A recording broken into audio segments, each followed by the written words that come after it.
You didn't just walk through another ordinary day. You walked through a divine checkpoint. Heaven watched, hell waited, and you, without knowing, passed a test that few even recognize. There was no spotlight, no applause, no voice from the sky. But in a quiet moment, you chose right. You chose obedience when comfort was easier. You said yes when silence would have cost you nothing. And that decision, small to you, forgotten by others, was recorded in the courts of heaven. This is Chosen One Sanctuary, where hidden faith is revealed as holy fire, where unseen obedience becomes a prophecy in motion, and where the quiet ones are finally called what they truly are, chosen.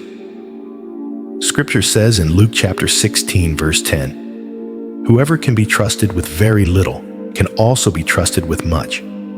That is not just a principle. That is your spiritual report card.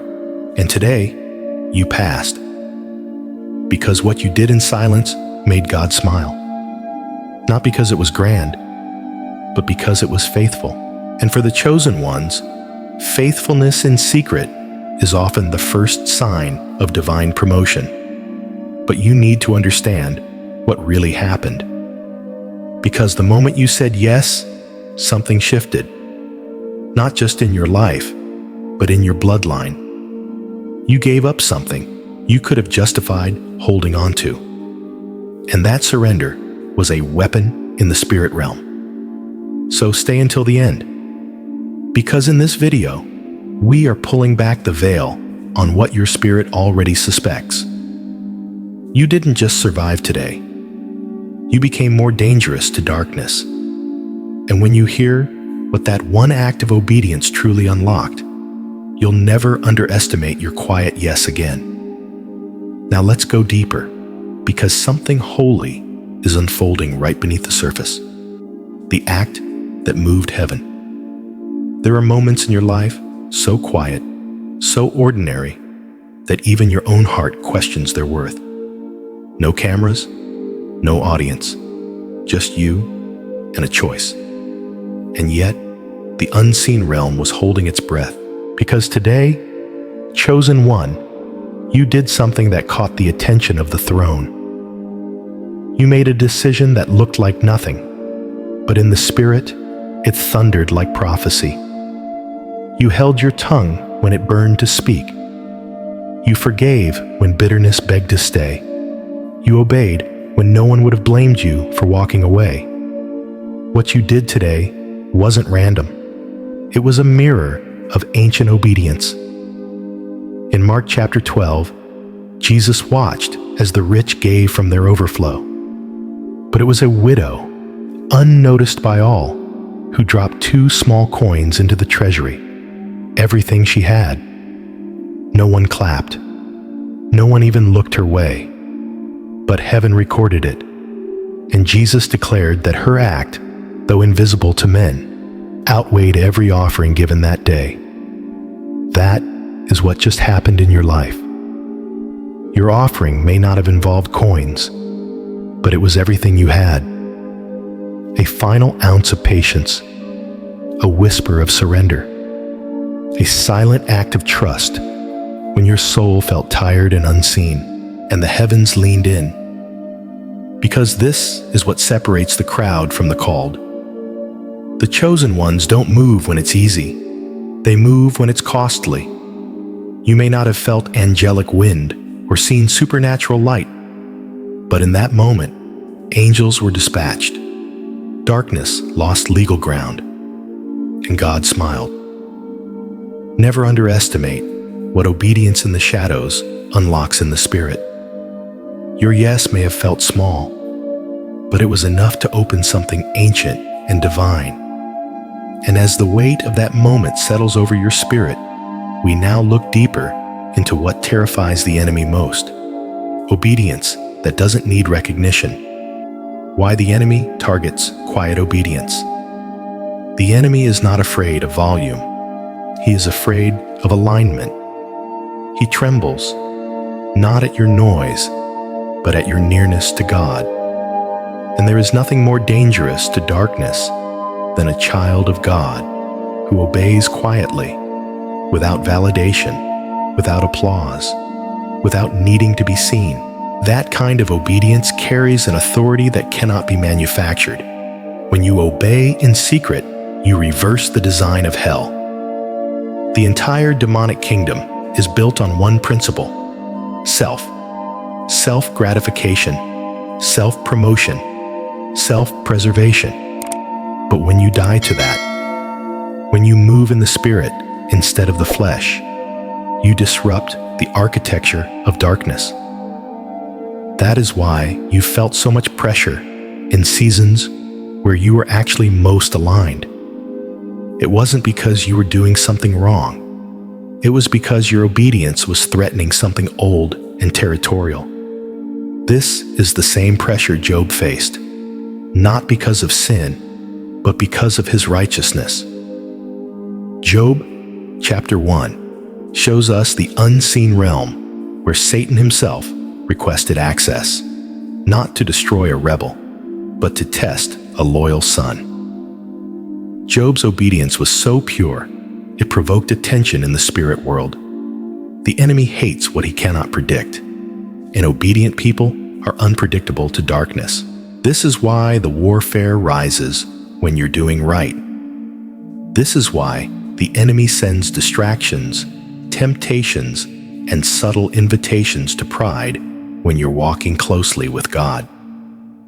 Because if he can't get you to sin loudly, he'll try to exhaust your silence. He wants to convince you that your obedience isn't working, that your sacrifices are unseen, that your resistance isn't worth it. But that is the lie. Because obedience is never about immediate results. It's about eternal resonance. Your obedience today may be preventing a generational curse from gaining ground. It may be opening doors for descendants you haven't met yet. It may be closing the gate on a demonic pattern that has circled your bloodline for centuries.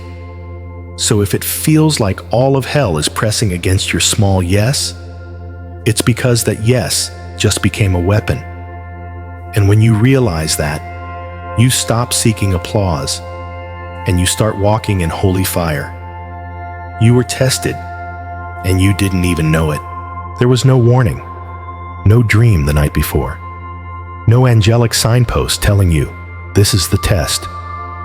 It came quietly, wrapped in inconvenience, cloaked in fatigue, disguised as just another moment. And yet, heaven was watching. That interruption, that insult, that sudden internal battle you couldn't quite name, that was the test, not to shame you, but to reveal you. To reveal what has been forming in you when no one else was looking. Because the chosen ones don't just face battles, they host assignments. And before every new mantle, there is a moment of quiet proving. David understood this long before he held a crown. In 1 Samuel 24, he stood in a cave, holding the corner of Saul's robe in his hand. He had every reason to strike. Saul was trying to kill him. The men around David whispered, "This is your moment." But David heard a higher whisper. He passed the test, not by doing something, but by not doing what he could have. That's where most of the chosen fail. Not in obvious sin, but in justifying the flesh under pressure. The desire to respond, the urge to be right, the pull to take matters into your own hands. But today, chosen one, you did not move from impulse. You moved from intimacy, and that quiet restraint, that small decision, whispered back to heaven, "I trust you more than I trust my right to react." And that's all God needed. Because it's not just our gifts that get tested. It's our posture, our purity, our patience. Your decision today sent a message. You are ready for more. Not louder stages or bigger platforms, but deeper trust. That test was never about what you lost. It was about what you proved. You proved you could be led when no one is watching, that you could protect the oil instead of using it to defend your image. That you could hold your ground in silence and still walk in power. But now we must follow the trail that decision awakened, because your one act of restraint didn't just pass a test, it revealed a sacred pattern, one that God has always used to prepare his vessels for glory. The forgotten power of the one thing. There is something sacred that the modern world forgets. In its race for more noise, more signs, more miracles, it loses sight of the mystery hidden in the one thing. But the kingdom of God has never been built on spectacle. It has always been built on surrender. Your life may feel small. The act you took today may seem forgettable. But in the divine realm, God counts differently. He sees legacy in seeds. He sees altars in repetition. He sees power in the thing you chose to keep doing when it no longer felt magical. Luke 10 tells us about two women, Martha and Mary. Martha was doing everything. Mary was doing one thing. And when Jesus spoke, he didn't scold Martha for her effort. He simply pointed to Mary and said, "She has chosen the better part, and it will not be taken from her." You may not realize it, but you did the same thing today. You chose the one thing. You returned to prayer when you could have scrolled. You forgave again when your emotions felt brittle. You turned off the noise even when your flesh craved distraction. And that quiet rhythm became a sanctuary, a temple built not with bricks, but with obedience. This is the secret of every anointed one. Consistency that becomes consecration. The world won't see it. Your emotions won't always feel it. But heaven records every single yes.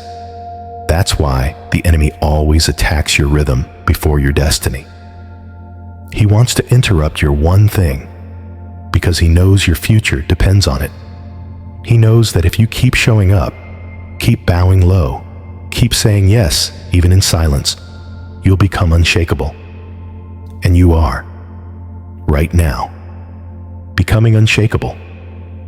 Because you're not just doing something good, you're building something eternal. And if you could see in the spirit what your one thing is constructing, you would never doubt its worth again. You obeyed without applause, and that makes you dangerous. There is a kind of obedience that makes heaven stand, not because it's public, not because it's dramatic, but because it's pure, quiet, holy. It doesn't need clapping hands. It doesn't need to be seen. And that is the kind of obedience hell cannot counterfeit. You didn't post about it. You didn't rehearse it. You just did it. You said no when temptation offered comfort. You stayed kind when cruelty passed by your name. You stayed in the background when your flesh wanted to be noticed.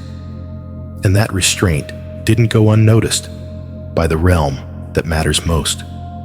In Luke chapter 4, Jesus is led by the Spirit into the wilderness, not into a crowd, not onto a platform, into isolation. And in that wilderness, with no one around, he was tested. Satan didn't show up when Jesus performed miracles. He came when Jesus was alone, hungry, and tired. But Jesus didn't need a crowd to prove who he was. His obedience in silence revealed it. This is the pattern of the chosen. Obedience when no one is watching. Worship when there's no music.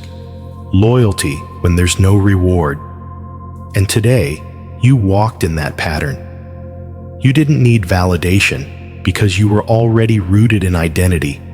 You didn't react to pressure because your spirit was already aligned. This is why the enemy hates you. Because you're no longer fueled by applause. You're led by presence. And when a chosen one walks by presence, they become untouchable in the spirit. Not because they're loud, but because they're stable. And yet, we must understand that obedience this deep always awakens something greater. Because what you obeyed in silence today may be the very reason God begins to crown you in public tomorrow. The mantle was activated today. There are days you think nothing happened, yet in the spirit, everything shifted. Today was one of those days. You thought you were just holding your peace, just staying faithful. But the heavens were writing a different headline. A mantle was activated. Mantles are not garments you wear. They are assignments you carry. They are divine evidence that your yes is not just a response to God. It's a call to responsibility. And what you obeyed today, it didn't just prove your faith. It proved your readiness. In 2 Kings chapter 2, Elisha didn't receive Elijah's mantle because he prayed for it once. He received it because he followed closely, consistently, faithfully, through seasons where others dropped off, through tests of endurance, through silent moments that looked like nothing, but proved everything. And when Elijah was taken up, Elisha tore his own clothes. He was not just receiving a new covering, he was letting go of the old one. That's what happened to you today. You may not have seen a whirlwind, but you tore something old when you obeyed. You tore the garment of reaction, of compromise, of needing permission to be who God said you already are. And what was released over you was not hype, it was mantle. You are now carrying something that didn't come from ambition. It came from alignment. And that mantle will cost you. It will separate you. But it will also carry you into rooms that were sealed before, into authority that can't be explained, into assignments that only bow to those who are faithful in private. So if today felt ordinary, know this: the mantle never falls when you feel ready. It falls when heaven says you're trusted, and heaven just said it. But with every mantle comes a cost, and the cost you paid today will not go unnoticed. What left your hand is now moving the hand of God. The cost you paid will be redeemed. No one saw it, not fully.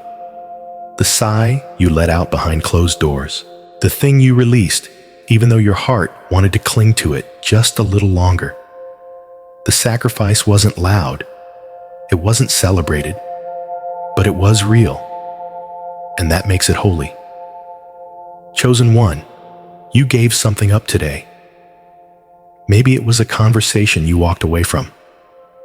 Maybe it was a desire you laid on the altar. Maybe it was energy, time, love, poured out in a moment where no one clapped and no one noticed. But God did, and He does not waste what costs you. It is written in Psalm 126, "Those who sow in tears shall reap with songs of joy." That is not a metaphor. It's a divine pattern. Tears are seeds. Sacrifice is currency. What leaves your hand in obedience enters your future as multiplication. This is why it hurt. This is why it felt heavy. Because obedience is not the absence of pain. It is the presence of purpose, wrapped in surrender. In Mark 14, when the woman broke her alabaster jar over Jesus' feet, the room didn't understand. They called it waste, but Jesus called it worship. And her name was etched into the gospel because of what she gave when no one else would. Today, you did the same. You broke something precious and poured it out, not because you had plenty, but because you trusted the one who is worthy. And while the world might not understand what you let go of, heaven not only understands, it will return it in glory, not always in the way you expect, but always in the way your destiny requires. So let go of the shame. Let go of the doubt. That sacrifice was not foolish. It was prophetic, and it will speak for you in seasons to come. But now, listen closely, because what you gave wasn't just recorded. It's now being guarded. And what happens next will reveal that you've not only been trusted with pain, you're being prepared for power. The spiritual consequence of ignoring the nudge. Not every battle is won with action. Some are won by awareness, by recognizing the whisper of the Spirit and responding before the moment passes. But what happens when we don't? Many don't realize how quickly hearts harden when obedience is delayed. The longer you hesitate, the quieter heaven becomes. And in that silence, the enemy begins to speak. Not with horns and fire, but with logic, with false comfort, with a voice that sounds like yours, saying, "It's not that serious. You can wait." But you didn't wait. You obeyed. And that simple, immediate response just protected you from a kind of spiritual numbness that many never recover from. We see the opposite in King Saul.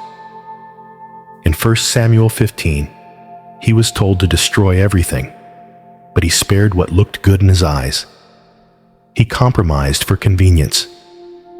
He rationalized rebellion, and in the moment, it felt small. But to God, it was enough to strip his kingdom. This is the hidden danger of ignoring divine nudges. They don't scream, they whisper. And if you keep brushing them off, you stop hearing them altogether. But today, you listened. And by doing so, you kept the channel open.